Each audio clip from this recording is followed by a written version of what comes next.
Good evening, one and all. Welcome to Sankalp Learning. Today's class is Basic English and Conversation.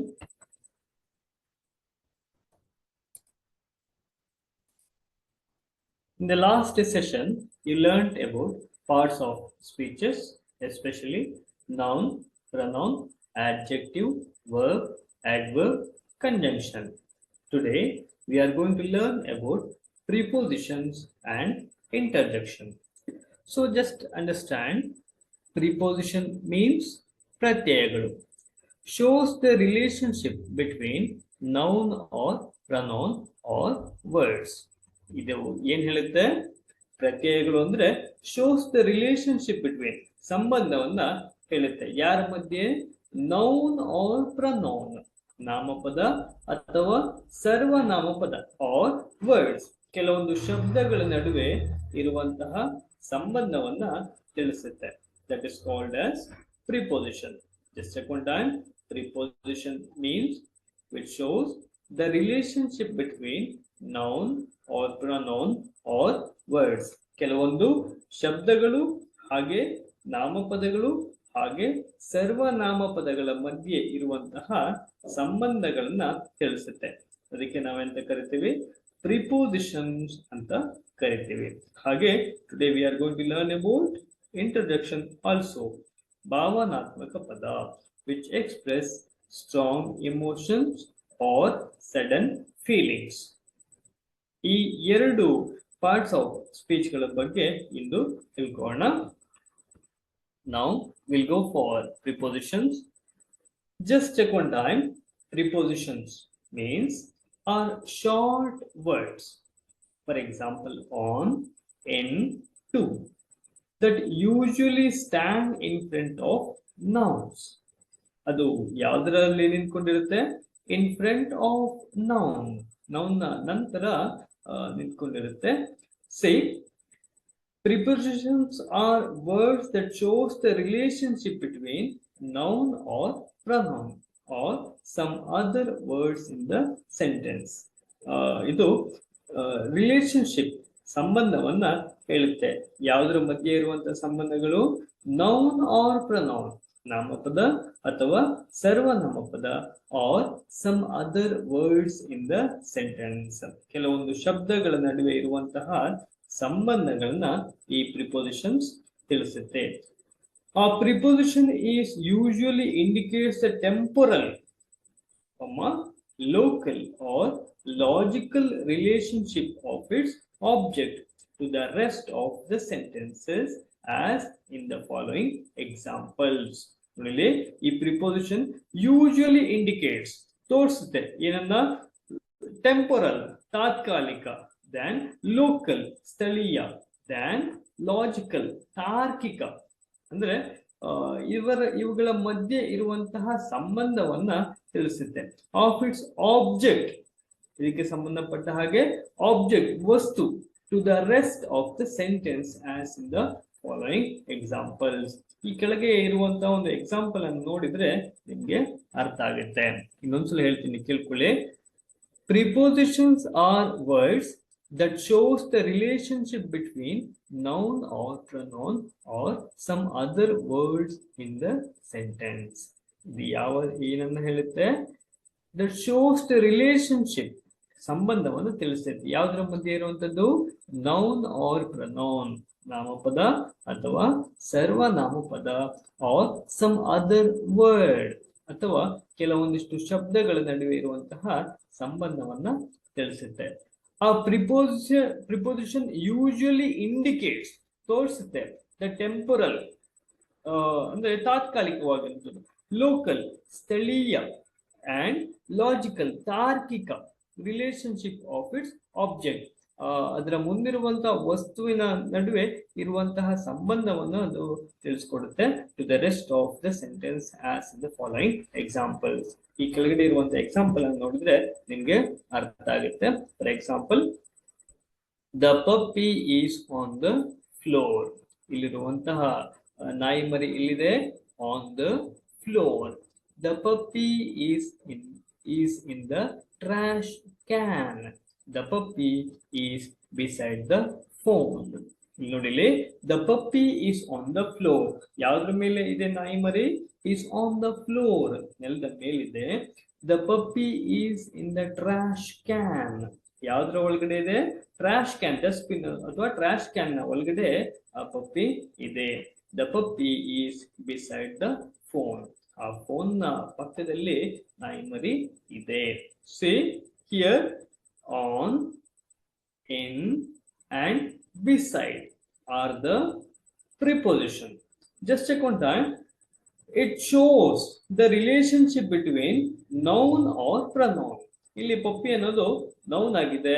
So it shows the relationship between noun or pronoun or some other words. Indicates temporal or local or logical relationship of its object. Object ಏನಾಗಿದೆ ಇಲ್ಲಿ? Floor ಆಗಿದೆ. ಯಾವ್ದ್ರ ಮೇಲಿದೆ noun? Floor ನ ಮೇಲಿದೆ. On. ಯಾವ್ದ್ರ ಮೇಲಿದೆ noun ಎರಡನೇದ್ರಲ್ಲಿ? ಅಥವಾ ಯಾವ್ದ್ರ ಒಳಗಡೆ ಇದೆ? ಟ್ರಾಶ್ ಕ್ಯಾನ್ ನ ಒಳಗಡೆ ಇದೆ. ಹಾಗೆ ಯಾವ್ದ್ರ ಪಕ್ಕದಲ್ಲಿದೆ? ಫೋನ್ ನ ಪಕ್ಕದಲ್ಲಿ ಇದೆ. So on, in, beside are related here to pronoun. Just check one time. A preposition usually indicates temporal, andre ತಾತ್ಕಾಲಿಕ, local, ಸ್ಥಳೀಯ, then logical, ತಾರ್ಕಿಕ, relationship of its object. ಇಲ್ಲಿ ಆಬ್ಜೆಕ್ಟ್ ಯಾವ್ದಾಗಿದೆ? ಫ್ಲೋರ್ ಆಗಿದೆ. ಎರಡನೇದ್ರಲ್ಲಿ ಟ್ರಾಶ್ ಕ್ಯಾನ್ ಆಗಿದೆ. ಮೂರನೇದಲ್ಲಿ phone ಆಗಿದೆ. To the rest of the sentence as in the following.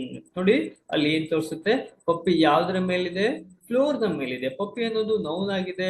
ಅದು object ಏನ್ ತಿಳಿಸ್ತಿದೆ? ಎಲ್ಲಿದೆ ಅನ್ನೋದನ್ನ ತಿಳಿಸ್ತಾ ಇದೆ. So it is on the floor. ಎರಡನೇದಲ್ಲಿ the puppy is in the trash can.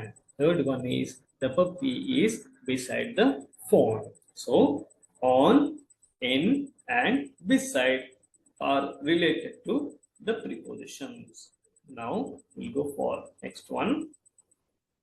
Just listen. Types of otherwise kinds of preposition. Just check one time. First one is prepositions of place. Then prepositions of time. Third one is prepositions of direction. ನೋಡಿ, prepositions of place ನಲ್ಲಿ ಯಾವ್ದಾದ್ರು ಬರುತ್ತೆ? At, in, under, over, beside, between, inside. These are all come under prepositions of place. Place ಅಂದ್ರೆ ಜಾಗ, ಯಾವ ಜಾಗದಲ್ಲಿದೆ ಅನ್ನೋದನ್ನ ತೋರಿಸುತ್ತೆ. Object or noun. Then prepositions of time. For example, at, on, past, during, by, before, on, in. These are all come under prepositions of time. Then prepositions of direction. For example, after, along, right, left, down, toward. These are all come under prepositions of direction. For example, first one is prepositions of place. The cat is in the box. Place ellide? Box nalli ide. Second one is the movie starts at 7 p.m. Time ಎಷ್ಟು ಗಂಟೆಗೆ? 7 ಗಂಟೆಗೆ. Then third one is she walked down the street. ಯಾವ ಕಡೆಗೆ? Direction, down the street. So first one is prepositions of place. ಏನ್ ತೋರಿಸುತ್ತೆ? ಜಾಗವನ್ನ ತೋರಿಸುತ್ತೆ. ಎಲ್ಲಿ ಅನ್ನೋದನ್ನ ಇದು ತೋರಿಸುತ್ತೆ. ಇದರಲ್ಲಿ at, in, under, over, beside, between, inside. These are all come under prepositions of place. Second one is prepositions of time. At, on, past, during, by, before, on, in. ಇದೇನ್ ತೋರಿಸುತ್ತೆ? Prepositions of time. ಎಷ್ಟು ಗಂಟೆಗೆ ಆಗಿದೆ ಅನ್ನೋದನ್ನ ಇದು ತೋರಿಸುತ್ತೆ. For example, the movie starts at 7 p.m. Movie ಎಷ್ಟು ಗಂಟೆಗೆ ಸ್ಟಾರ್ಟ್ ಆಗುತ್ತೆ? ಎಷ್ಟು ಅನ್ನೋದನ್ನ ತೋರಿಸ್ತಾ ಇದೆ. ಇಲ್ಲಿ ಎಷ್ಟು ಗಂಟೆಗೆ? 7 ಗಂಟೆಗೆ. Then prepositions of direction. ಇದೇನ್ ತೋರಿಸುತ್ತೆ? ದಿಕ್ಕನ್ನ ತೋರಿಸುತ್ತೆ. After, along, right, left, down, toward. For example, She walked down the street. ಯಾವ ಜಾಗದ ಕಡೆಗೆ? ಡೌನ್ ದ ಸ್ಟ್ರೀಟ್ ಕೆಳಗಡೆಗೆ ವಾಕ್ ಮಾಡ್ತಾ ಇದ್ದಾಳೆ, ನಡೀತಾ ಇದ್ದಾಳೆ ಅನ್ನೋದನ್ನ ಇದು ತೋರಿಸುತ್ತೆ. So there are 3 types of prepositions. One is prepositions of place, second one is prepositions of time, third one is prepositions of direction. The cat is in the box. The movie starts at 7 p.m. Then she walked down the street. So these are all the examples for prepositions of place, prepositions of time, prepositions of directions. ಮಕ್ಕಳೇ ಅರ್ಥ ಆಗಿದೆ ಅಂತ ಅನ್ಕೊಳ್ತೀನಿ. First one is prepositions of place, second one is prepositions of time, third one is prepositions of direction. Then we'll go for next one, some of the important prepositions. Just check on time. ನಾವು ತುಂಬಾ ಅಂದ್ರೆ ದಿನನಿತ್ಯದ ಜೀವನದಲ್ಲಿ ಕೆಲವೊಂದಿಷ್ಟು prepositions ಗಳನ್ನ ನಾವು ಬಳಸ್ತೀವಿ. ಯಾವುದು ಅಂತದ್ದು ಅಂತ ಇಲ್ಲಿ ಪಟ್ಟಿಯನ್ನು ಕೊಡಲಾಗಿದೆ. For example about, above, according to, across, after, against, along with, among, apart from, around, as for, at ಅನ್ನು ನಾವು ಕಾಮನ್ ಆಗಿ ಬಳಸ್ತೀವಲ್ವಾ. At what time will you come to school? At what time the movie will start? Then because of, before, behind, below, beneath, beside, between. There was a quarrel between two friends. Beyond, but. ನೋಡಿ but ನಾವು ತುಂಬಾ ಸಲ use ಮಾಡ್ತೀವಲ್ವಾ. I ran fast but missed the bus. I ran fast but missed the train. Then by ಅನ್ನು ಸಹಿತ ತುಂಬಾ ಸಲ use ಮಾಡ್ತೇವೆ. A letter is written by him. A novel is written by him. A story is written by him. So then by means of despite, down, during, except, for, from ಅನ್ನು ನಾವು ಬಳಸ್ತೀವಲ್ವ, ತುಂಬಾ ಸಲ ಬಳಸ್ತೀವಿ. ಫ್ರಮ್ ಅಡ್ರೆಸ್ ಹೇಳ್ತೀವಲ್ವಾ, ಹಾಗೆ ಇನ್ ಅನ್ನು ಸಹಿತ ನಾವು ತುಂಬಾ ಸಲ ಬಳಸ್ತೀವಿ. ದಿನನಿತ್ಯದ ಜೀವನದಲ್ಲಿ ತುಂಬಾ ಸಲ ಇನ್ ಅನ್ನ ಬಳಸ್ತೀವಿ. We got independence in 1947. Next, in addition to, in back of, in case of, in front of, I saw a cow in front of my house. Then in place of, inside, in spite of, instead of, into, like, near, next, off, on ಅನ್ನು ಸಹಿತ ನಾವು ದಿನನಿತ್ಯದ ಜೀವನದಲ್ಲಿ ಬಳಸ್ತೀವಲ್ವಾ. We got independence on 15th August 1947. Into, the cat jumped into the river. On top of, out of, outside, over, past, regarding, round, since, through, throughout, still, toward, under, underneath, unlike, until, up, upon, up to, with, within, without. So these are all the most important prepositions, which means we are using these prepositions in our daily life. ನಮ್ಮ ದಿನನಿತ್ಯದ ಜೀವನದಲ್ಲಿ ಇಲ್ಲಿರುವಂತಹ ಸಾಕಷ್ಟು preposition ಗಳನ್ನ ನಾವು ಬಳಸ್ತೀವಿ. Understanding now? So now we will go for next one. Just check on that. Some of the examples are given here. We have to understand and we have to read.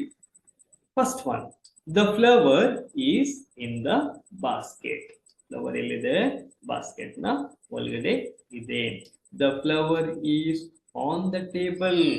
Hage flower illide on the table. ನೋಡಿ ಇಲ್ಲಿ ಎರಡು preposition ಇದೆ. ಆದ್ರೆ sentence ಒಂದೇ ತರ ಇದೆ ಅಲ್ವಾ. The flower is in the basket. ಇಲ್ಲಿ ಇದೆ ಫ್ಲವರ್ ಬಾಸ್ಕೆಟ್ ನ ಒಳಗಡೆ ಇದೆ. ಎರಡನೇದು the flower is on the table. Flower ಎಲ್ಲಿದೆ? ಟೇಬಲ್ ನ ಮೇಲೆ ಇದೆ. So just check one time. In, on, under, near, beside, above and in front of are also called as prepositions. Now we'll go for next one. The book is in the cupboard. The sky is above us. ಪುಸ್ತಕ ಎಲ್ಲಿದೆ? In the cupboard. The sky is above us. ಆಕಾಶ ಎಲ್ಲಿದೆ? Above us. ನಮ್ಮ ತಲೆ ಮೇಲ್ಗಡೆ ಇದೆ ಅಥವಾ ನಮ್ಮ ಮೇಲ್ಗಡೆ ಇದೆ. ನೋಡಿ ಎರಡು ಸೆಂಟೆನ್ಸ್ ಆಗಿದೆ ಅಂತ. The book is in the cupboard. ಪುಸ್ತಕ ಎಲ್ಲಿದೆ? ಕಬೋರ್ಡ್ ನ ಒಳಗಡೆ ಇದೆ. ಹಾಗೆ ಎರಡನೇದಲ್ಲಿ ಆಕಾಶ ಎಲ್ಲಿದೆ? Above us. So this on the basis of subject and the object. Understanding now?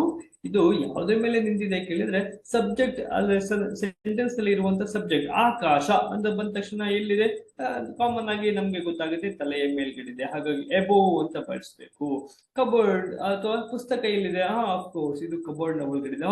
Okay, it is we have to use here in. So the book is in the cupboard. Second one is the sky is above us.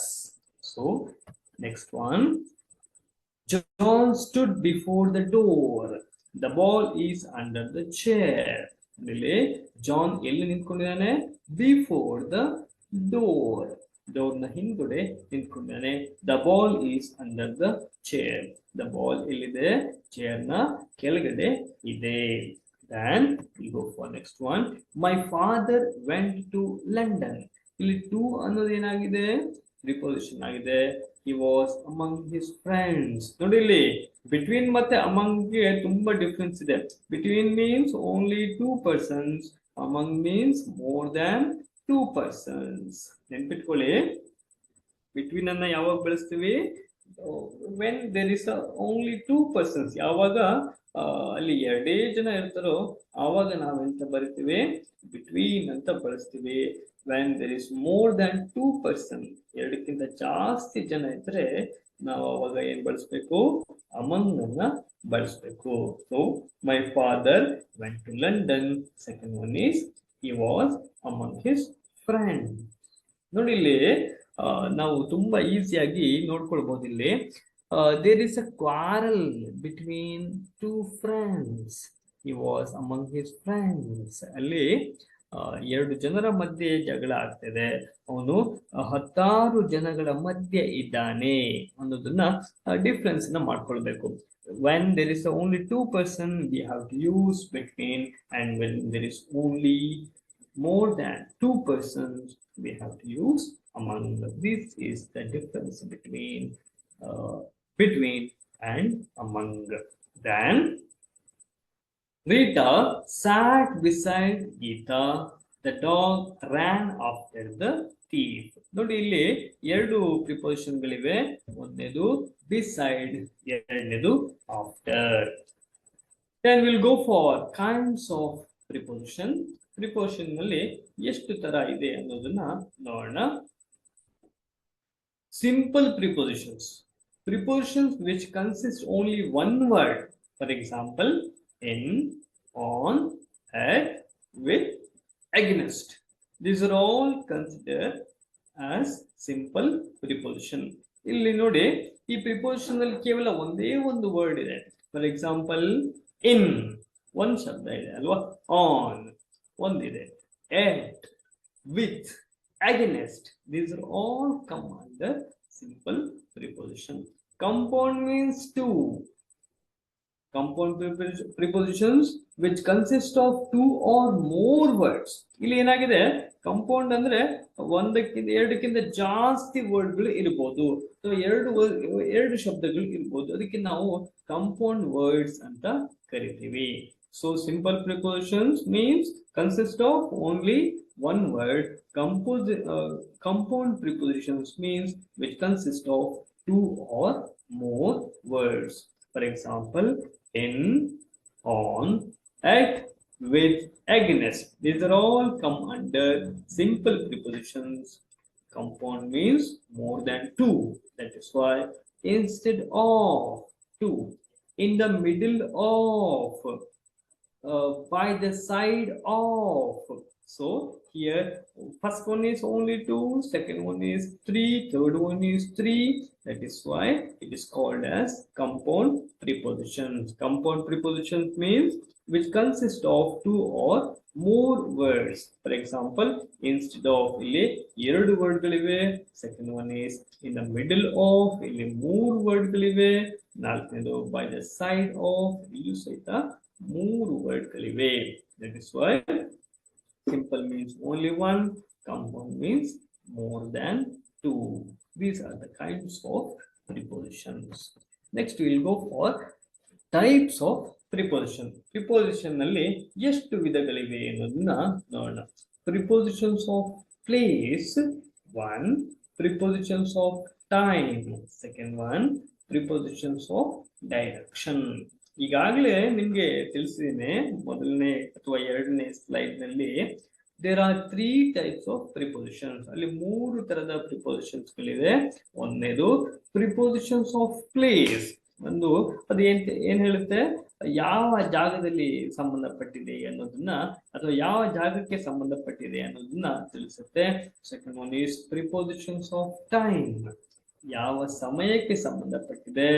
Third one is prepositions of direction, ಯಾವ ದಿಕ್ಕಿಗೆ ಸಂಬಂಧಪಟ್ಟಿದೆ ಅನ್ನೋದನ್ನ ಇದು ತಿಳಿಸುತ್ತೆ. So there are 3 kinds of otherwise types of prepositions. One is prepositions of place, second one is prepositions of time, third one is prepositions of direction. Now we'll go for the types. First one is prepositions of place. Some prepositions shows where something happens. They are called prepositions of place. ಅಂದ್ರೆ ಇದೇನು ಹೇಳುತ್ತೆ ಕೇಳಿದ್ರೆ, wear something happens, ಎಲ್ಲಿ ನಡೀತಾ ಇದೆ ಅನ್ನೋದನ್ನ ಇದು ತೋರಿಸುತ್ತೆ.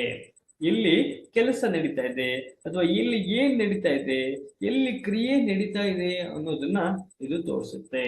For example, Sanju was sitting under a tree.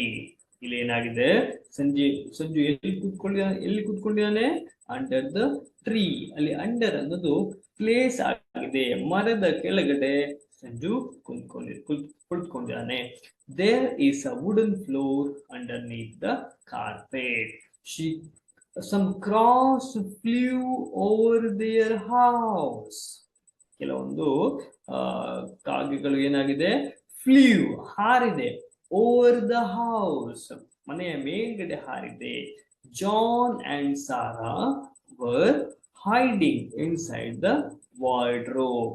John ಮತ್ತೆ ಸಾರಾ ಏನ್ ಮಾಡಿದ್ದಾರೆ, ವಾರ್ಡ್ರೋಬ್ ನ ಒಳಗಡೆ ಆಡ್ಕೊಂಡಿದ್ದಾರೆ. There was a tree beside the river. ಆ ರಿವರ್ ನ ಪಕ್ಕದಲ್ಲಿ ಒಂದು ಮರ ಇದೆ. I have a friend who lives in America. ಒಬ್ಬ ಸ್ನೇಹಿತನೇ, ಅವನು ಎಲ್ಲಿದ್ದಾನೆ, ಇನ್ ಅಮೇರಿಕಾ. ನೋಡಿ ಇಲ್ಲಿ here all the prepositions. For example, under, underneath. There is a wooden floor underneath the carpet. ಆ ಕಾರ್ಪೆಟ್ ನ ಕೆಳಗಡೆ ಒಂದು ವುಡನ್ ಫ್ಲೋರ್ ಇದೆ. ಕಾರ್ಪೆಟ್ ನ ಕೆಳಗಡೆ, ಹಿಂದ್ಗಡೆ ಅಥವಾ ಕೆಳಗಡೆ ಏನಿದೆ, ನೀವು ಕೇಳಿರ್ತೀರಲ್ವಾ ಸೀಕ್ರೆಟ್ ರೂಮ್ಸ್ ಅಂತ ಕೇಳಿರ್ತೀರಲ್ವಾ, ಹಾಗೆ underneath there is a wooden floor. ಎಲ್ಲಿದೆ, ಕಾರ್ಪೆಟ್ ನ ಕೆಳಗಡೆ ಇದೆ. ಸಂಜು ಎಲ್ಲಿ ಕೂತ್ಕೊಂಡಿದ್ದಾನೆ, ಸಿಟ್ಟಿಂಗ್ ಅಂಡರ್ ದ ಟ್ರೀ, ಟ್ರೀಯ ಕೆಳಗಡೆ ಕೂತ್ಕೊಂಡಿದ್ದಾನೆ. ಸಮ್ ಕ್ರಾಸ್ ಫ್ಲೂ, ಎಲ್ಲಿ ಹಾರಿದೆ, ಓವರ್ ಮೇಲ್ಗಡೆ ಹಾರಿದೆ, ಮನೆ ಮೇಲ್ಗಡೆ ಹಾರಿದೆ. John and Sara were hiding, ಎಲ್ಲಿ, inside the wardrobe. There was a tree, ಎಲ್ಲಿ, beside the river. I have a friend who lives in America. Friend ಎಲ್ಲಿದ್ದಾನೆ, he lives in America. ಅಮೇರಿಕದಲ್ಲಿ ಅವನ ಫ್ರೆಂಡ್ ಇದ್ದಾನೆ ಅನ್ನೋದನ್ನ ಇದು ತೋರಿಸ್ತದೆ. So these are all comes under prepositions of place. ಜಾಗಕ್ಕೆ ಸಂಬಂಧಪಟ್ಟಿರುವಂಥದ್ದು. ಯಾವ ಯಾವ ಪ್ರಿಪೋಸಿಷನ್ ಗಳಿವೆ ಇದರಲ್ಲಿ, above, after, by, beneath, next to, beside, near, close to, between, among, in front of, behind, across from, under, below. These are all comes under prepositions of place. For example, here he gave He ran after her with the book. The telephone is by the window. So these are all comes under prepositions of place. And we'll go for next one, prepositions of time. See, some prepositions show when something happens. They are called prepositions of time. ಇದರಲ್ಲಿ ಏನ್ ಹೇಳುತ್ತೆ ಕೇಳಿದ್ರೆ ಯಾವಾಗ ಕೆಲಸ ನಡೆಯುತ್ತೆ, ಎಲ್ಲಿ ನಡೆಯುತ್ತೆ ಅಥವಾ ಹೇಗೆ ನಡೆಯುತ್ತೆ ಅನ್ನೋದನ್ನ ಇದು ತೋರಿಸುತ್ತೆ. Just check one time. Some prepositions show when something ಯಾವಾಗ happens. They are called prepositions of time. For example, school starts at 9 o'clock. ಯಾವಾಗ ಶಾಲೆ ಸ್ಟಾರ್ಟ್ ಆಗುತ್ತೆ? At 9 o'clock. When? We are going to the zoo on Saturday. I visited my grandparents during the summer. You must finish the work by Friday. I will do my homework before dinner. So these are all comes under prepositions of time. ನೋಡಿ ಇಲ್ಲಿ school starts at 9 o'clock. ಎಷ್ಟು ಗಂಟೆಗೆ? At 9 o'clock. 9 ಗಂಟೆಗೆ start ಆಗುತ್ತೆ. ಇಲ್ಲಿ time ಕೊಡ್ತೀನಿ ಅಲ್ವಾ? We are going to the zoo on Saturday. ಯಾವಾಗ? On Saturday. ಶನಿವಾರ ನಾವು ಝೂಗೆ ಹೋಗ್ತಾ ಇದ್ದೀವಿ. I visited my grandparents during the summer. Summer ನಲ್ಲಿ ಬೇಸಿಗೆಯಲ್ಲಿ ನಾನು ಯಾರನ್ನ ಭೇಟಿ ಮಾಡಿದ್ದೆ? ಡ್ಯೂರಿಂಗ್ ಯಾವಾಗ? ಬೇಸಿಗೆಯ ಸಮಯದಲ್ಲಿ. My grandparents. You must finish the work by Friday. ನೀನು ಶುಕ್ರವಾರದ ಒಳಗೆ ಕೆಲಸವನ್ನ ಮುಗಿಸ್ಬೇಕು. I will do my homework before dinner. ನನ್ನ ಊಟಕ್ಕಿಂತ ಮೊದಲು, ರಾತ್ರಿ ಊಟಕ್ಕಿಂತ ಮೊದಲು ನಾನೇನ್ ಮಾಡ್ತೀನಿ?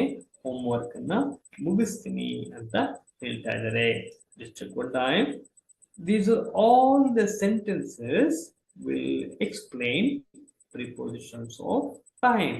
For example, at, on, during, by, before. Some of the examples are given here. We are on the way to your home. ನಾವು ಎಲ್ಲಿ ಬರ್ತಾ ಇದೀವಿ? ನಿಮ್ಮ ಮನೆ ದಾರಿಯನ್ನ ಹಿಡಿದಿದ್ದೀವಿ. She always brushes her teeth at night. ಯಾವಾಗಲೂ ತನ್ನ ಹಲ್ಲುಗಳನ್ನ ಉಜ್ತಾಳೆ. ಯಾವಾಗ? Night. I was born in May 2000. ನಾನು 2000 ಇಸ್ವಿಯಲ್ಲಿ ಯಾವಾಗ? 2000 ಇಸ್ವಿಯಲ್ಲಿ ಹುಟ್ಟಿದ್ದೀನಿ. So some of the prepositions are here: on, at, in, for, by, to, before, till, during, on, from, until, since. ನೋಡಿ since ನೋಡಿ. Jimmy has been hiding here since last week. ನೋಡಿ last week ಇಂದ ಅವನು ಏನ್ ಮಾಡಿದಾನೆ? Jimmy ಏನ್ ಮಾಡಿದಾನೆ? ಇಲ್ಲೇ ಇದ್ದಾನೆ ಅನ್ನೋದನ್ನ ಇದು ತೋರಿಸ್ತಾ ಇದೆ. So these are all come under prepositions of time. And we'll go for prepositions of directions. ಇದೇನ್ ತೋರಿಸುತ್ತೆ? ದಿಕ್ಕನ್ನ ತೋರಿಸುತ್ತೆ. ಯಾವ ದಿಕ್ಕಿಗೆ ಕೆಲಸ ಆಗ್ತಾ ಇದೆ, ಯಾವ ದಿಕ್ಕಿನಲ್ಲಿ ಕೆಲಸ ಆಗ್ತಾ ಇದೆ ಅನ್ನೋದನ್ನ ಇದು ತೋರಿಸುತ್ತೆ. Some prepositions show where something is going.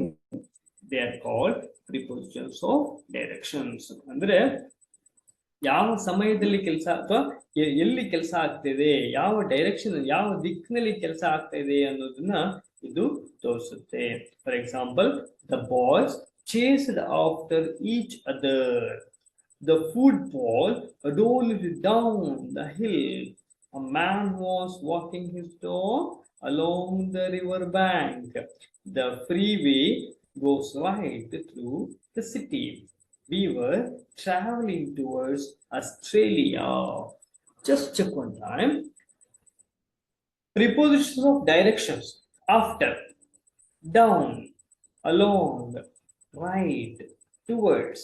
ಇವೆಲ್ಲವೂ ಸಹಿತ prepositions of directions. Just check one time. The boys chased after each other. ಇಲ್ಲಿರುವಂತ ಮಕ್ಕಳು ಏನ್ ಮಾಡಿದ್ದಾರೆ, ಒಬ್ಬರಿಂದ ಒಬ್ಬರು ಓಡಿದ್ದಾರೆ ಹಿಂದೆ ಅಲ್ವಾ, direction. Then the football roll down, ಕೆಳಗಡೆ ಎಲ್ಲಿ ಹೋಗ್ತದೆ, ಫುಟ್ಬಾಲ್ ಏನಾಗ್ತಿದೆ, ಕೆಳಗಡೆ ಉರುಳ್ತಾ ಇದೆ ಅಂತ ಹೇಳ್ತಾನೆ. A man was walking his dog along the river bank. ಎಲ್ಲಿ ರಿವರ್ ಬ್ಯಾಂಕ್ ಅಂದ್ರೆ ಒಂದು ನದಿಯ ಪಕ್ಕದಲ್ಲಿ ಒಬ್ಬ ಮನುಷ್ಯ ಏನ್ ಮಾಡ್ತಾ ಇದ್ದಾನೆ, ವಾಕಿಂಗ್ ಹಿಸ್ ಡಾಗ್, ಅವನ ನಾಯಿಯ ಜೊತೆ ಏನ್ ಮಾಡ್ತಾ ಇದ್ದಾನೆ, ವಾಕಿಂಗ್ ಮಾಡ್ತಾ ಇದ್ದಾನೆ. ಎಲ್ಲಿ, very close to the river bank. The freeway goes right through the city. ಅಲ್ಲಿರುವಂತ ಫ್ರೀವೇ ಎಲ್ಲ ಯಾವ ಮುಖಾಂತರ ಹೋಗುತ್ತೆ, ಥ್ರೂ ದ ಸಿಟಿ. ಅಲ್ಲಿ ಸಿಟಿಯ ಮುಖಾಂತರ ಅಂದ್ರೆ ರೈಟ್ ಸೈಡ್ಗೆ ತಿರ್ಕೊಂಡ್ರೆ ಸಿಟಿಯ ಮುಖಾಂತರ ಅದು ಹೋಗುತ್ತೆ. We were traveling towards Australia. ಆಸ್ಟ್ರೇಲಿಯಾದ ಮುಖಾಂತರ, ಆಸ್ಟ್ರೇಲಿಯಾ ದಾರಿಯಲ್ಲಿ ನಾವೇನ್ ಮಾಡ್ತಾ ಇದ್ದೇವೆ, ಟ್ರಾವೆಲಿಂಗ್ ಅನ್ನ ಮಾಡ್ತಾ ಇದ್ದೇವೆ. ಇಲ್ಲೊಂದಿಷ್ಟು ಪ್ರಿಪೋಸಿಷನ್ಸ್ ಆಫ್ ಡೈರೆಕ್ಷನ್ ಅನ್ನು ಕೊಡ್ತಾರೆ ನೋಡಿ. Above, under, along, around, at, below, beside, over, on to, near, fast, under. These are all comes under prepositions of directions. Next, we'll go for prepositions with special uses. ನೋಡಿ, ಕೆಲವೊಂದು ಪ್ರಿಪೋಸಿಷನ್ಗಳು ಅದರದೇ ಆದಂತ use ಗಳನ್ನ ಹೊಂದಿದೆ. ಯಾವ ಪ್ರಿಪೋಸಿಷನ್ಗಳು ಅಂತ ನೋಡೋಣ. ಯೂಸೇಜ್ ಆಫ್ ನ ನಾವು ಯಾವಾಗ ಯೂಸ್ ಮಾಡ್ತೀವಿ, to say how people or things related. ಇಲ್ಲಿರುವಂತ ಜನ ಅಥವಾ ವಸ್ತು ಹೇಗೆ ಸಂಬಂಧಪಟ್ಟಿದೆ ಅನ್ನೋದನ್ನ ಇಲ್ಲಿ ಹೇಳುತ್ತೆ. Our modules are full of real life examples. ನೋಡಿ, ಇಲ್ಲಿ ಇವ್ರ ಹತ್ರ ಇರುವಂತ ಮಾಡ್ಯೂಲ್ಗಳು ಅರ್ಥ ಆಗ್ತಿದ್ಯಾ? ಅವರ್ ಮಾಡ್ಯೂಲ್ಸ್, ನಮ್ಮ ಕೆಲಸಗಳು, are full of real life examples. ನಮ್ಮ ಹತ್ರ ಇರುವಂತಹ ಉದಾಹರಣೆಗಳು ಯಾವುದಕ್ಕೆ ಸಂಬಂಧಪಟ್ಟಿದೆ, ರಿಯಲ್ ಲೈಫ್ ಎಕ್ಸಾಂಪಲ್ಸ್, ನಿಜ ಜೀವನದ ಉದಾಹರಣೆಗಳಾಗಿವೆ. ನಮ್ಮಲ್ಲಿರುವಂತಹ ಚಿತ್ರಗಳು ನಿಜ ಜೀವನದ ಉದಾಹರಣೆಯಾಗಿದೆ. I ate a plate of rice and quarter of milk. ನಾನು ಏನ್ ಮಾಡಿದ್ದೀನಿ, I ate, ತಿಂದಿದ್ದೀನಿ, plate of rice and quarter of milk. ಹಾಗೆ ಒಂದು ಪ್ಲೇಟ್ ಆಫ್ ರೈಸ್ ಅನ್ನ ಊಟ ಮಾಡಿದ್ದೀನಿ, ಹಾಗೆ ಕ್ವಾರ್ಟರ್, ಕಾಲಂಶದಷ್ಟು, ಕಾಲು ಗ್ಲಾಸ್ ಅಷ್ಟು ಮಿಲ್ಕ್ ಅನ್ನ ಕುಡಿದ್ದೀನಿ. It shows that one how people or things. ನೋಡಿ ಇಲ್ಲಿ, ಐ ಏಟ್, ನಾನು ಏನ್ ತಿಂದಿದ್ದೀನಿ, a plate of rice and a quarter of milk. Then would you like a glass of lemon juice? ನಿಮ್ಗೆ, ನೀನು ಒಂದು ಗ್ಲಾಸ್ ಆಫ್ ಲೆಮನ್ ಜ್ಯೂಸ್ ಅನ್ನ ಕುಡಿಲಿಕ್ಕೆ ಇಷ್ಟಪಡ್ತೀಯಾ? So it shows that how the people are related. Then I need 3 pieces of paper. ನಮ್ಗೆ ಏನ್ ಬೇಕು, 3 piece ನಷ್ಟು ಪೇಪರ್ ಬೇಕು. Most of the children in my class like education. ನನ್ನಲ್ಲಿ ಇರುವಂತಹ ಎಲ್ಲ ಮಕ್ಕಳು ಯಾವುದನ್ನ ಇಷ್ಟಪಡ್ತಾರೆ, ಎಜುಕೇಶನ್ ಅನ್ನ ಇಷ್ಟಪಡ್ತಾರೆ. There are several ways of cooking upma. ಉಪ್ಮಾವನ್ನ ಕುಕ್ ಮಾಡೋಕೆ ತುಂಬಾ ದಾರಿಗಳಿವೆ ಅಂತ ಹೇಳ್ತಾರೆ. These all uses of which say how people are things related. Then we'll go for usage of for. Today ಇವನ್ನ ನಾವು ದಿನನಿತ್ಯದ ಜೀವನದಲ್ಲಿ ತುಂಬಾ ಬಳಸ್ತೀವಿ. ಯಾವುದು, ಆಫ್ ಮತ್ತೆ ಫಾರ್, ಫ್ರಮ್ ಇಂಥವನ್ನ. So I made this craft for mother. ನಾನು ಈ ಕ್ರಾಫ್ಟ್ ಅನ್ನ ಯಾರಿಗೆ ಮಾಡಿದ್ದೀನಿ, ನನ್ನ ಮದರ್ಗೋಸ್ಕರ. ಪರ್ಪಸ್ ಆರ್ ಗಿವಿಂಗ್ ರೀಸನ್, ಯಾವ ಕಾರಣಕ್ಕಾಗಿ, for mother. Is there room for me in this house? ನನಗೋಸ್ಕರ, ಪರ್ಪಸ್, ಇಲ್ಲೊಂದು ರೂಮ್ ಇದೆಯಾ, ಈ ಮನೆಯಲ್ಲಿ ಒಂದು ರೂಮ್ ಇದೆಯಾ. I would like a new computer for Christmas. ಯಾವಾಗ, ಕ್ರಿಸ್ಮಸ್ಗೆ ನನಗೆ ಒಂದು ಹೊಸ ಕಂಪ್ಯೂಟರ್ ಬೇಕು. We are going down for a meeting.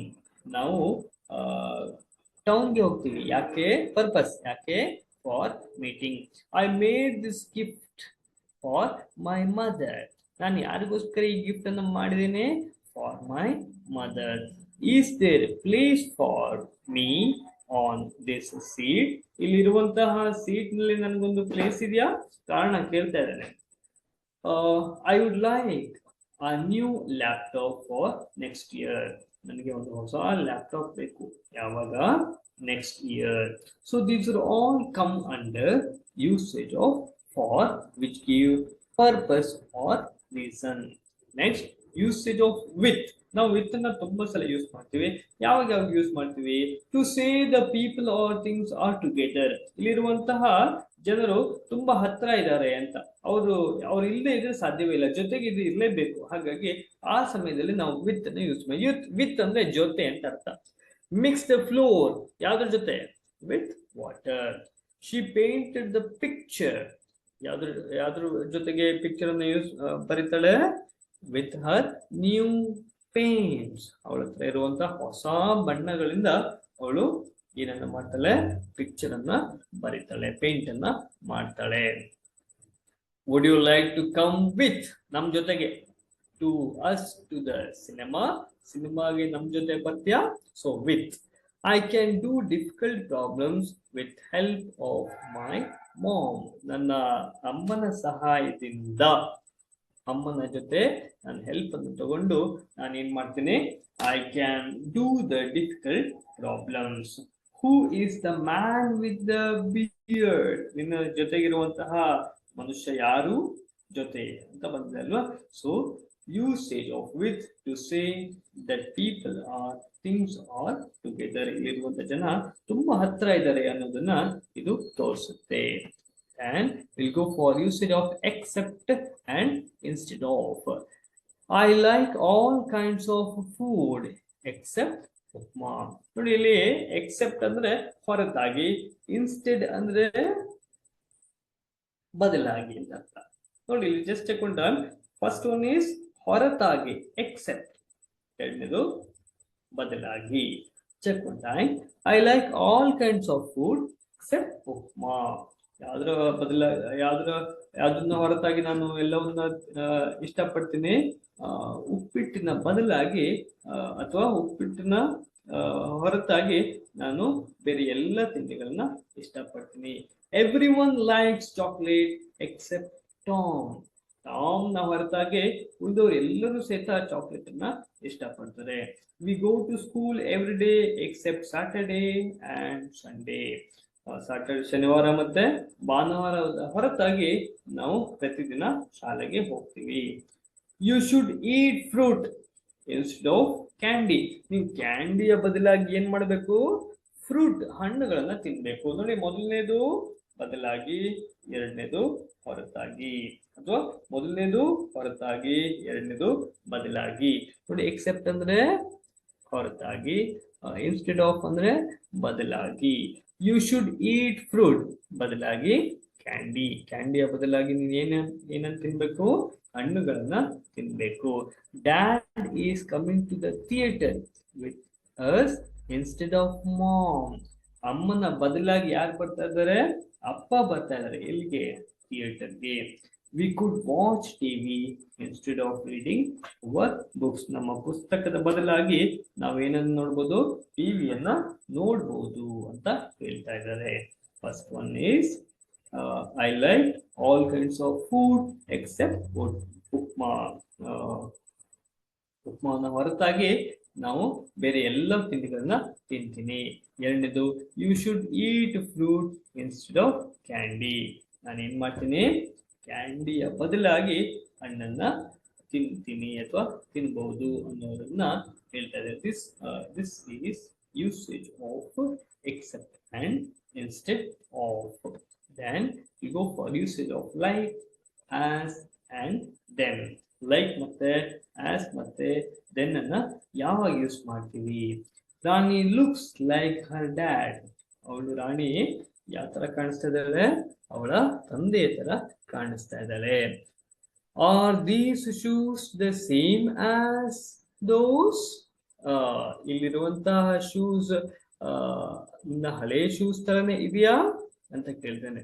My backpack is bigger than John's. ಜಾನ್ಗಿಂತ ಜಾನ್ ಜಾನ್ ಹತ್ರ ಇರುವಂತಹ ಬ್ಯಾಗ್ ಗಿಂತ ನನ್ನ ಬ್ಯಾಗ್ ಏನಾಗಿದೆ, ತುಂಬಾ ದೊಡ್ಡದಾಗಿದೆ. These are using of like, as and then. Just check one time. Rani looks like her dad, Andrew smiles like his mother, Peter sings like a professional singer. Are these shoes the same as those? Suresh is nearly as tall as the teacher. My backpack is bigger than John's. Dad is taller than all of us.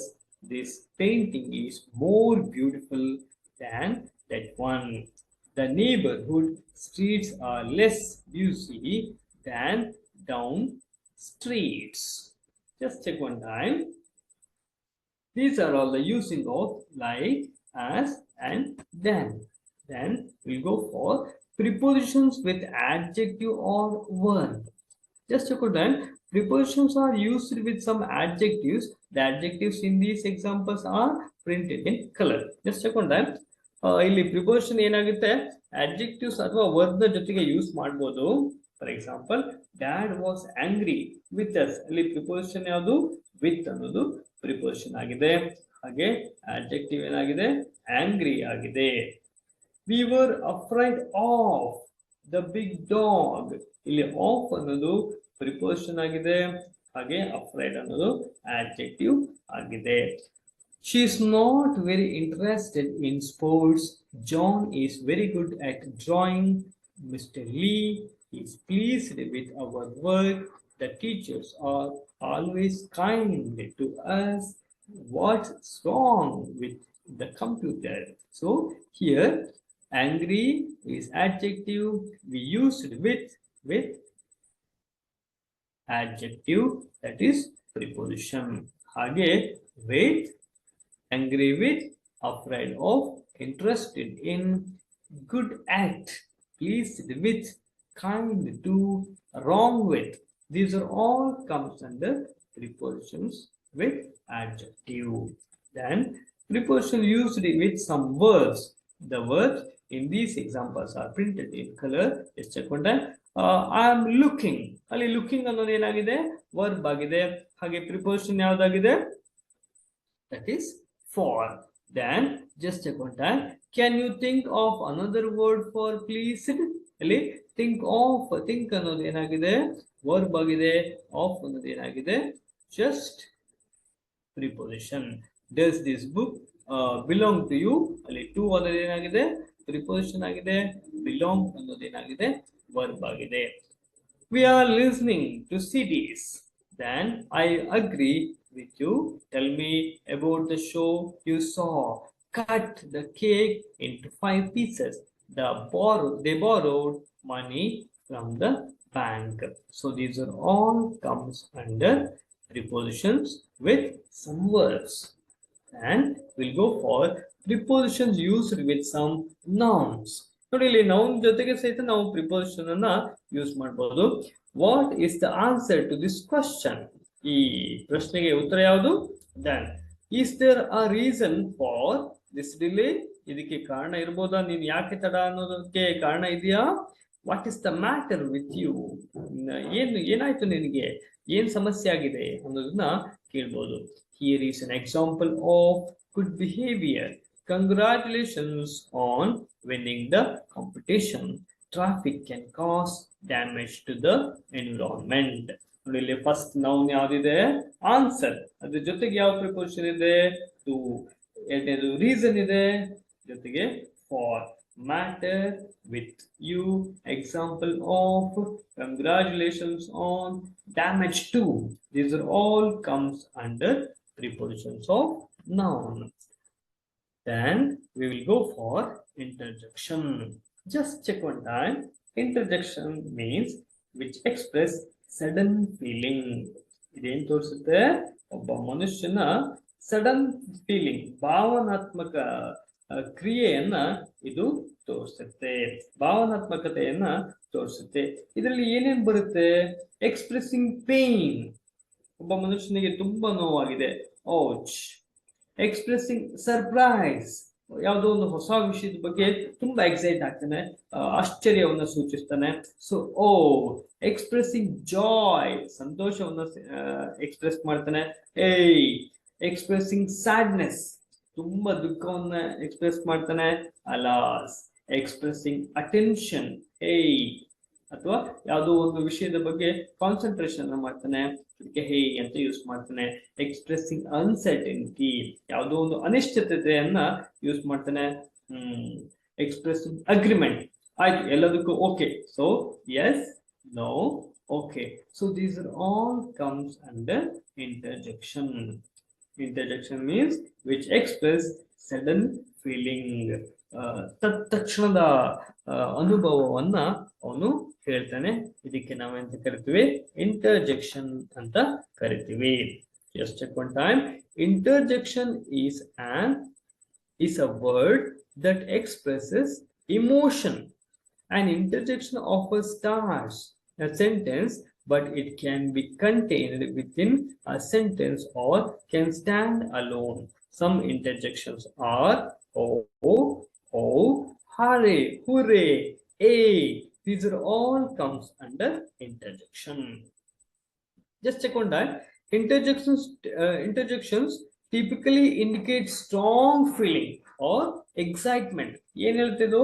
Strong feeling ಅನ್ನ ಹೇಳುತ್ತೆ. For example, oh we won, ouch that pain is hot, yes I got here, oh ouch, yes. These are all comes under interjection. Some interjections are followed by commas and indicate a mild feeling instead of a strong one. Well, I better get started. Oh, how I dread Mondays. Just check one time. These are all comes under interjections. I hope you all understood about prepositions and interjections. So now we have completed all the parts of speech. Now we'll go for letter writing. So you all know that one. It is very important, writing of letter writing. So now we'll go for one time regarding the outlook on letter writing. ನಿಮ್ಗೆ ಈಗಾಗಲೇ letter writing ಬಗ್ಗೆ ಗೊತ್ತಿರುತ್ತೆ. ಕನ್ನಡದಲ್ಲಿ ಹಲವಾರು ಪತ್ರಗಳನ್ನ ಬರೆದಿರ್ತೀರಾ, ಹಾಗೆ English ನಲ್ಲಿ ಸಹಿತ ಬರೆಯುವಂತ ಪ್ರಯತ್ನವನ್ನ ಮಾಡ್ತಿರ್ತೀರಾ. So there are different types of letter writing. For example, official letter or personal letter, then write a letter regarding inquiry, write a application letter, formal, informal. So these are all the types of letters. ನೋಡಿ, letter writing ನಲ್ಲಿ ತುಂಬಾ ವಿಧಗಳಿವೆ. ಆದ್ರೆ ನಿಮ್ಗೆ ಇವಾಗ ಸದ್ಯಕ್ಕೆ ಬೇಕಾಗಿರುವಂತ ಲೆಟರ್ಗಳು ಯಾವುದು ಕೇಳಿದ್ರೆ ಅಫಿಷಿಯಲ್ ಲೆಟರ್ ಮತ್ತೆ ಪರ್ಸನಲ್ ಲೆಟರ್. ನೋಡಿ, ಏನು ಅಫಿಷಿಯಲ್ ಲೆಟರ್ ಅಂದ್ರೆ ಅಧಿಕಾರಿಗಳಿಗೆ ಬರೆಯುವಂತಹ ಪತ್ರ. ಪರ್ಸನಲ್ ಲೆಟರ್ಸ್ ಅಂದ್ರೆ ಸಂಬಂಧಿಕರಿಗೆ ಬರೆಯುವಂತಹ ಪತ್ರವಾಗಿದೆ. ಏನು ಅಫಿಷಿಯಲ್ ಲೆಟರ್ ಅಲ್ಲಿ ಏನೇನ್ ಬರುತ್ತೆ? ಕಾಂಪೊನೆಂಟ್ಸ್. ನೋಡಿ, ಇದು ತುಂಬಾ ಇಂಪಾರ್ಟೆಂಟ್. ಕಾಂಪೊನೆಂಟ್ಸ್ ಗಳನ್ನ ನೀವು ಫಾಲೋ ಮಾಡೋದು. For example, from address, date, to address, salutation, subject, body of the letter, complimentary, ending. ನೋಡಿ, ಇಲ್ಲಿ ಒಂದು ಲೆಟರ್ ರೈಟಿಂಗ್ ನಲ್ಲಿ ಏನೇನ್ ಬರುತ್ತೆ ಕೇಳಿದ್ರೆ, ಕಾಂಪೊನೆಂಟ್ಸ್ ಗಳು ಏನೇನು ಇರುತ್ತೆ ಕೇಳಿದ್ರೆ, ಫ್ರಮ್ ಯಾರಿಂದ ಅದನ್ನ ಬರೀಬೇಕು. ಟು ಯಾರಿಗೆ ಪತ್ರವನ್ನು ಬರೀತಿದ್ದೀರಾ, that one you have to write. Then respected sir or madam, then subject, then body of the letter, then thanking you, then yours faithfully, last one is signature. ನೋಡಿ, ತುಂಬಾ ಈಸಿಯಾಗಿ ನೀವು ಲೆಟರ್ ರೈಟಿಂಗ್ ಕಾಂಪೊನೆಂಟ್ಸ್ ಗಳನ್ನ ನಿಮ್ಮ ತಲೆಯಲ್ಲಿ ಇಟ್ಕೊಳ್ಬಹುದು. First ಏನ್ ಮಾಡ್ತೀವಿ, ಯಾರಿಗೆ ಪತ್ರವನ್ನು ಬರೀಬೇಕು, ಯಾರಿಂದ ಪತ್ರವನ್ನು ಬರೀಬೇಕು? ನನ್ನಿಂದ. ಸೊ ಯಾರಿಗೆ? ನಾನು ಯಾರು? Of course write about yourself. That is my name is Dhananjay. I am from Kolar, studying in 10th standard GJC, Kolar high school. To ಯಾರಿಗೆ ಪತ್ರವನ್ನು ಬರೀತೀರಾ? To your headmaster regarding. ಯಾರಿಗೋಸ್ಕರ ಯಾರಿಗೆ ಪತ್ರವನ್ನ ಬರೀತೀರಾ? ನಿಮ್ಮ ಮುಖ್ಯ ಅಧ್ಯಾಪಕರಿಗೆ ಪತ್ರವನ್ನ ಬರೀತೀರಾ. ನೋಡಿ, ನೀವು ಇದನ್ನ ತುಂಬಾ ಈಸಿಯಾಗಿ ನೆನ್ಪಿಟ್ಕೊಳ್ಬಹುದು. ಯಾರಿಗಾದ್ರೂ ಒಂದು ವಿಷಯವನ್ನ ಹೇಳಬೇಕು, ಅಥವಾ ನೀವು ಯಾರ್ದಾರ ಮನೆಗೆ ಹೋಗಿರ್ತೀರಾ ಅಂತ ಇಟ್ಕೊಳ್ಳಿ. ಆ ಸಮಯದಲ್ಲಿ ಫಸ್ಟ್ ಹೋದ ತಕ್ಷಣ ಫಸ್ಟ್ ವಿಷಯವನ್ನ ಹೇಳ್ತೀರಾ, ಅಥವಾ ಫಸ್ಟ್ ನಮಸ್ಕಾರ, ಆರಾಮಿದ್ದೀರಾ ಅಂತೆಲ್ಲ ಕೇಳ್ತೀರಾ?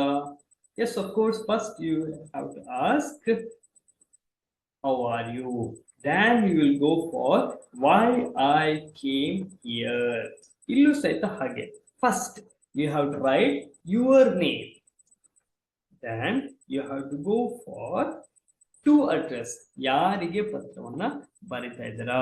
Then respected sir or madam, ಯಾರಿಗೆ ನಿಮ್ಮ ಸಂಬಂಧಪಟ್ಟವರಿಗೆ ಪತ್ರವನ್ನ ಬರೀತೀರಾ. Then you will go for say about subject.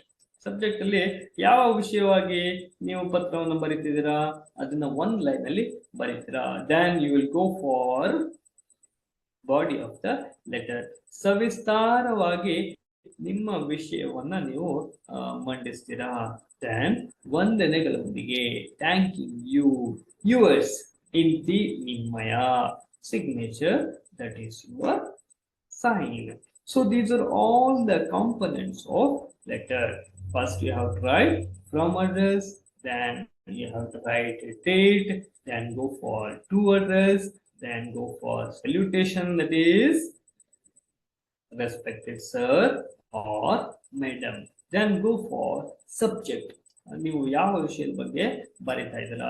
Then go for body of the letter, ಆ ವಿಷಯವನ್ನ ಸವಿಸ್ತಾರವಾಗಿ ಬರೀಬೇಕು. Then complimenting ending, complimentary ending, ವಂದನೆಗಳೊಂದಿಗೆ. ಯುವರ್ಸ್ ಫೇತ್ಫುಲಿ, ಇಂತಿ ನಿಮ್ಮ ವಿಧೇಯ, signature. So these are all the components of letters. ನೆನ್ಪಿಟ್ಕೊಳ್ಳಿ. First what we have to write, ಹೀಗೆ ಯೋಚನೆಯನ್ನ ಮಾಡ್ಕೊಳ್ಳಿ. First from your address, then go for date, ಯಾವತ್ತು ಲೆಟರ್ ಬರೀತಿದ್ದೀರಾ. then go for to, ಯಾರಿಗೆ ಬರೀತಾ ಇದ್ದೀರಾ. then go for subject, ಯಾವ ಸಬ್ಜೆಕ್ಟ್, ಯಾವ. then go for respected sir or madam, salutation, ನೀವು ಯಾರಿಗೆ ಲೆಟರ್ ಅನ್ನ ಬರೀತಿದ್ದೀರಾ. then go for subject, ಯಾವ ವಿಷಯದ ಮೇಲೆ ಲೆಟರ್ ಅನ್ನ ಬರೀತಿದ್ದ. then go for body of the letter, ಯಾವ ವಿಷಯಕ್ಕೋಸ್ಕರ ಅಥವಾ ಆ ವಿಷಯದ ವಿಸ್ತಾರವನ್ನ ಬರೀಬೇಕು. then go for thanking you, then go for yours faithfully, then go for signature. These are all the components of letters. Just go for now one example of letter. Imagine that you are Shanti or Shivanna, 10th standard, Government High School, Haveri. Write a letter to the editor of a newspaper about the roads and the drainage system in your locality. ನೀವು ಅನ್ಕೊಳ್ಬೇಕು ಏನಂತ, that is Shanti or Shivanna.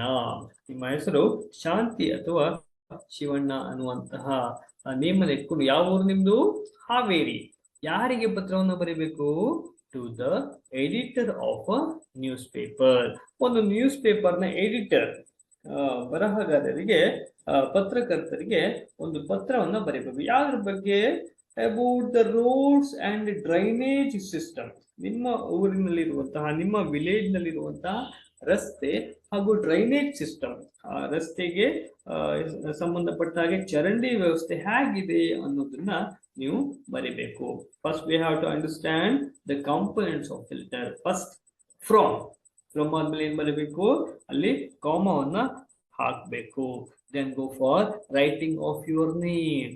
Shanti KH, 10th standard, Government High School, Haveri. Then you have to write date. ಎಷ್ಟನೇ ತಾರೀಕು ಇವತ್ತು? 6/1/2025. Then to whom you have to write? There only. ನೋಡಿ, ಆ letter writing ತುಂಬಾ easy, ನೀವು ಎಲ್ಲವನ್ನ ಕಂಡುಹಿಡಿಯೋದು. ಅಲ್ಲೇ ನಿಮ್ಮ ಅಡ್ರೆಸ್ ಅನ್ನು ಕೊಟ್ಟಿರ್ತಾನೆ. Assume yourself, imagine that you are. ನೀವು ಅನ್ಕೊಳ್ಬೇಕು ಶಾಂತಿ ಆರ್ ಶಿವಣ್ಣ, ಯಾವ ಊರು? 10th standard, Government High School, Haveri. ನೋಡಿ ಫ್ರಮ್ ಅಡ್ರೆಸ್ ಅಲ್ಲೇ ಬಂತಲ್ವಾ, ಡೇಟ್ ಅನ್ನ ನೆನ್ಪಿಟ್ಕೊಂಡ್ರೆ ಆಯ್ತು, 6/1/2025. ದೆನ್ ಟು ಅಡ್ರೆಸ್ ಅನ್ನ ಸಹಿತ ಅಲ್ಲೇ ಕೊಟ್ಟಿರ್ತಾರೆ, ಟು ದ ಎಡಿಟರ್. ಯಾವ ನ್ಯೂಸ್ ಪೇಪರ್ ಯಾವ್ದಾದ್ರು ಆಗಿರ್ಬೋದು, Deccan Herald or the Frontier or Indian Times, ಯಾವ್ದಾದ್ರು ಆಗಿರ್ಬೋದು. C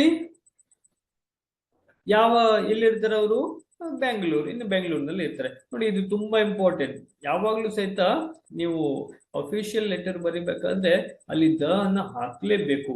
the editor, the manager, the postmaster, the headmaster, ಇದನ್ನ ಬರೀಲೇಬೇಕು. Because they are the specific persons. ಅವರು ಮುಖ್ಯವಾಗಿ ಸಂಬಂಧಪಟ್ಟಂತಹ ಒಂದು ಸಂಸ್ಥೆಗೆ ಸಂಬಂಧಪಟ್ಟಂತಹ ವ್ಯಕ್ತಿಗಳಾಗಿರ್ತಾರೆ. ಹಾಗಾಗಿ you have to write the, that is definite article. So for example, the editor, the postmaster, the headmaster, the manager. Then you have to write respected sir or madam. Then go for writing of the subject, bad conditions of roads regarding. ಯಾವ್ದರ ಕುರಿತು ನೀವು ಪತ್ರವನ್ನು ಬರೀತಾ ಇದ್ದೀರಾ? ಬ್ಯಾಡ್ conditions of road, ನಿಮ್ಮ ಊರಿನಲ್ಲಿರುವಂತಹ ರಸ್ತೆಯ ಕೆಟ್ಟ ರಸ್ತೆಯ ಬಗ್ಗೆ ನೀವು ಪತ್ರವನ್ನ ಬರೀತಾ ಇದ್ದೀರಾ. So now just go through the writing of the body of the letter. Just a time. There are 4 main roads and 10 by lanes in our village. The roads have not been swept for nearly 1 month. Flies and mosquitoes have been hunting us. I request you to draw the attention of concerned authorities to get the road swept without fail. ನೋಡಿ ಇಲ್ಲಿ ಏನಾಗಿದೆ, ನಿಮ್ಮ ಊರಿನ road ಅನ್ನ ಕಸ ಗುಡಿಸದೆ ತಿಂಗಳಗಟ್ಟಲೆ ಆಗ್ಬಿಟ್ಟಿದೆ. So lot of mosquitoes and flies, ಅಲ್ಲಿ ಏನಾಗಿದೆ, ತುಂಬಾ ಮಸ್ಕಿಟೋಸ್ ಮತ್ತೆ ಫ್ಲೈಸ್, ನೊಣಗಳಾಗ್ಬಿಟ್ಟಿದೆ. ದೇ ಆರ್ ಹಂಟಿಂಗ್, ಅವ್ರೇನ್ ಮಾಡ್ತಾ ಇದಾವೆ, ದೇ ಆರ್ ಹಂಟಿಂಗ್, ನಮ್ಮನ್ನ ಬೇಟೆ ಆಡ್ತಾ ಇದಾವೆ, ತುಂಬಾ ಕಾಟ ಕೊಡ್ತಾ ಇದೆ.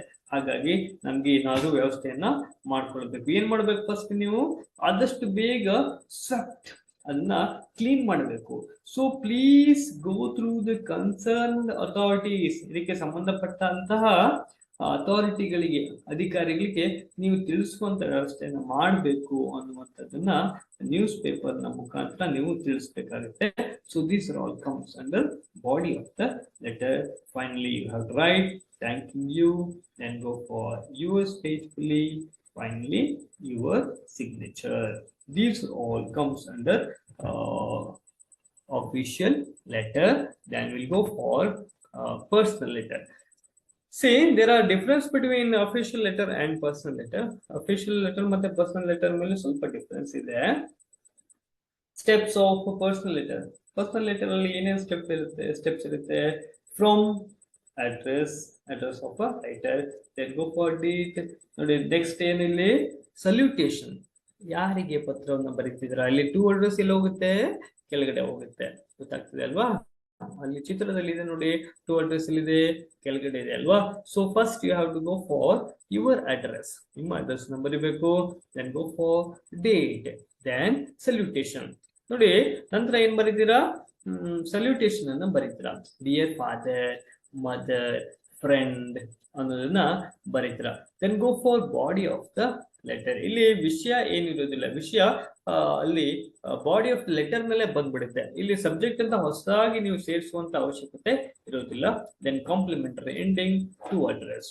ನನಗೆ ನಿಮ್ಮ ಇಂತಿ ನಿಮ್ಮ ಲವ್ಲಿ ಸನ್, ಲವ್ಲಿ ಡಾಟರ್, ಪ್ರೀತಿಯ ಅನ್ನುವಂಥದ್ದನ್ನ ಬರಿಬೇಕಾಗುತ್ತೆ. ಅಲ್ಲಿ ಥ್ಯಾಂಕಿಂಗ್ ಯು, ಯುವರ್ಸ್ ಫೇತ್ಫುಲಿ ಅಂತ ಬರೀರಲ್ವಾ, ಇಲ್ಲಿ ಹಾಗೆಲ್ಲ ಬರ್ಲಿಕ್ಕೆ ಬರೋದಿಲ್ಲ. ಇಲ್ಲಿ ಏನ್ ಬರೀಬೇಕು, ಲವ್ಲಿ ಸನ್ ಆರ್ ಡಾಟರ್. ಆಗ್ತದೆಲ್ಲ. ಕೊನೆಗೆ ಏನಾಗುತ್ತೆ, ಟು ಅಡ್ರೆಸ್ ಬರುತ್ತೆ. For example, imagine that you are Suresh or Sudha, 10th standard, Government High School, Belgaum. Write a letter to your father requesting him to send 500 rupees for your school excursion using the following clues given below. ನೋಡಿ ಇಲ್ಲಿ ನಿಮ್ಮ ಯಾರಿಗೆ ನಿಮ್ಮ ತಂದೆಗೆ ಒಂದು ಪತ್ರವನ್ನ ಬರೀಬೇಕು. ಯಾಕೆ? You need 500 rupees. ನಿಮ್ಗೆ ಎಷ್ಟು ರೂಪಾಯಿ ಬೇಕು? 500 ರೂಪಾಯಿ ಬೇಕು. ಯಾಕೆ? For school excursion. ನಿಮ್ಮ ಶಾಲೆ ಒಂದು ಎಜುಕೇಶನಲ್ ಟ್ರಿಪ್ ಅನ್ನ ಇಟ್ಕೊಂಡಿದ್ದಾರೆ, ಶೈಕ್ಷಣಿಕ ಪ್ರವಾಸವನ್ನ ಇಟ್ಕೊಂಡಿದ್ದಾರೆ. ಹಾಗಾಗಿ ನಿಮ್ಗೆ ಅದಕ್ಕೆ 500 ರೂಪಾಯಿ ಬೇಕಾಗುತ್ತೆ. ಹಾಗಾಗಿ ಆ 500 ರೂಪಾಯಿಯನ್ನ ಪಡ್ಕೊಳ್ಳಿಕ್ಕೆ ನೀವು ತಂದೆಗೆ ಒಂದು ಪತ್ರವನ್ನ ಬರಿಬೇಕು. From Suresh or Sudha, 10th standard, Government High School, Belgaum. Date 1/1/2016. Check ಮಾಡ್ಕೊಳ್ಳಿ. Dear father, I am fine. How are you? I hope you and mother are also fine. ನೋಡಿ ಇಲ್ಲಿ ಸಬ್ಜೆಕ್ಟ್ ಇಲ್ಲ, ಗೊತ್ತಾಗ್ತದೆ ಅಲ್ವಾ? ಡೈರೆಕ್ಟ್ ಆಗಿ ಏನಕ್ಕೆ ಹೋಗಿದೆ? ವಿಷಯಕ್ಕೆ ಹೋಗಿದೆ. ಡಿಯರ್ ಫಾದರ್ ನಂತರ ವಿಷಯಕ್ಕೆ ಹೋಗಿದೆ. I am fine. How are you? I hope you and mother are also fine. ನಾನಿಲ್ಲಿ ತುಂಬಾ ಚೆನ್ನಾಗಿದ್ದೇನೆ. ಐ ಹೋಪ್ ನೀವು ಸಹಿತ ತುಂಬಾ ಚೆನ್ನಾಗಿದ್ದೀರಾ ಅಂತ ನಾನು ಅಂದ್ಕೊಳ್ತೀನಿ. I am studying well. ನಾನು ತುಂಬಾ ಚೆನ್ನಾಗಿ ಓದ್ತಾ ಇದ್ದೀನಿ. ಮೈ ಟೀಚರ್ಸ್ ಆರ್ ಟೀಚಿಂಗ್ ವೆಲ್. ಹಾಗೆ ನಮ್ಮ ಶಿಕ್ಷಕರು ಸಹಿತ ತುಂಬಾ ಚೆನ್ನಾಗಿ ಪಾಠವನ್ನ ಮಾಡ್ತಾರೆ. Then I study for 6 hours a day. We have 15 days holiday. Our school teachers have planned for excursion or tour to Beluru, Halebeedu, Mysuru, Srirangapatna. ನೋಡಿ, ನನಗೆ 15 ದಿವಸ ರಜೆ ಇದೆ. ಆ 15 ದಿವಸದ ರಜೆಯಲ್ಲಿ ನಮ್ಮ ಟೀಚರ್ಸ್ ಏನ್ ಮಾಡಿದರೆ, ಒಂದು ಟ್ರಿಪ್ ಅನ್ನ, ಒಂದು ಟೂರ್ ಅನ್ನ, ಎಜುಕೇಶನ್ ಟೂರ್ ಅನ್ನ ಇಟ್ಕೊಂಡಿದ್ದಾರೆ. ಎಲ್ಲಿಗೆ? ಬೇಲೂರು, ಹಳೆಬೀಡು, ಮೈಸೂರು ಮತ್ತೆ Srirangapatna. So they have fixed. ಎಷ್ಟು ಅಮೌಂಟ್ ಅನ್ನ ಫಿಕ್ಸ್ ಮಾಡಿದ್ದಾರೆ? 500 ಫಾರ್ ಎಕ್ಸ್ಕರ್ಷನ್. ಸುಮಾರು 500 ರೂಪಾಯಿಗಳನ್ನ ಫಿಕ್ಸ್ ಮಾಡಿದ್ದಾರೆ, ಇಟ್ಟಿದ್ದಾರೆ. So I want to go on excursion, please send me 500 rupees. ನನಗೆ ಎಲ್ಲಿಗೆ ಹೋಗ್ಬೇಕು? ಆ ಎಕ್ಸ್ಕರ್ಷನ್ಗೆ ಹೋಗ್ಬೇಕು. ಹಾಗಾಗಿ ನನಗೆ ಎಷ್ಟು ಬೇಕು? 500 ರೂಪಾಯಿ ಬೇಕು. Yours ever, ನಿಮ್ಮ ಪ್ರೀತಿಯ. ಯಾರು? Suresh or Sudha. So these are all comes under writing a letter to father or mother, personal letter. Okay, I hope you all understood. So just go for homework. Write at least examples for all. Write at least examples for all kinds of preposition. Preposition kinds ಗೆ ಎಲ್ಲದಕ್ಕೂ ಏನನ್ನ ಬರೀಬೇಕು? Example ಅನ್ನ ಬರೀಬೇಕು. ಎಷ್ಟು kinds ಇದೆ ಇಲ್ಲಿ? 3 kinds of preposition. Preposition of place, preposition of time and preposition of direction. ಇದಕ್ಕೆ ಏನ್ ಬರೀಬೇಕು? ಹೋಮ್ವರ್ಕ್ ಅಥವಾ ಸೆಂಟೆನ್ಸ್ ಅನ್ನ ಬರೀಬೇಕು. Write a letter to the postmaster regarding change of your postal address. ನಿಮ್ಮ ಪೋಸ್ಟಲ್ ಅಡ್ರೆಸ್ ಚೇಂಜ್ ಆದ ಬಗ್ಗೆ ಪೋಸ್ಟ್ ಮಾಸ್ಟರ್ಗೆ ಒಂದು ಲೆಟರ್ ಅನ್ನ ಬರೀಬೇಕು. Then write a letter to your friend regarding the Independence Day celebration held in your school. ನಿಮ್ಮ ಶಾಲೆಯಲ್ಲಿ ನಡೆದಂತಹ ಇಂಡಿಪೆಂಡೆನ್ಸ್ ಡೇ, ಸ್ವತಂತ್ರ ದಿನಾಚರಣೆಯ ಕಾರ್ಯಕ್ರಮದ ಬಗ್ಗೆ ಒಂದು ಪತ್ರವನ್ನ ಬರೀಬೇಕು. These are all the homework. I hope you all understood regarding parts of speech and letter writing. Thank you for listening and thank you one and all. Good night.